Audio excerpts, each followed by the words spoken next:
kin gane ni ko so nake in zama wani a harkar wakan nan fa saboda in muka je wajen sa shi ya riga ya dauka zai taimaka ni ma dauka kin gane yawwa yasa ni kike burge ni wallahi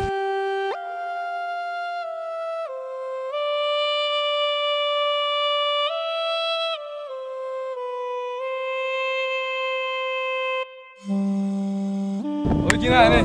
Ta ne mata. Ya gida? Ya kalau wallahi abokina. Normal wallahi a garin. Wallahi alhamdulillah. Na so ne haka nan da kara. Ka san na fara waka?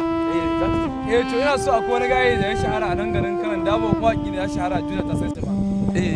Nake so in ji ni ma dan daga ni ma an samu zaman arwa ta duniya ka gane?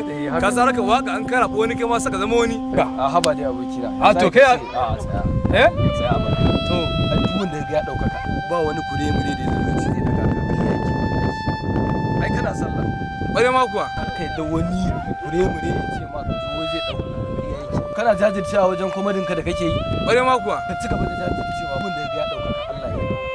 Ni ma sai na ba shi wani shekaru ya ce ba da sai Allah ya Ina ce wai mace ma ta fi ka tunani. Wallahi ta ga mun ka san ni ya hankali. Haba abokina da Allah ya kamata dai ka tsaya ka nutsu. Ka dinga in kai sallah ka dinga addu'a Allah ya ƙara ɗaukaka ka wallahi sai ya ɗaukaka ka.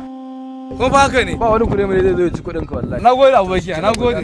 Nagode Allah ya taimaka. Nagode. Kuma fa haka ne fa.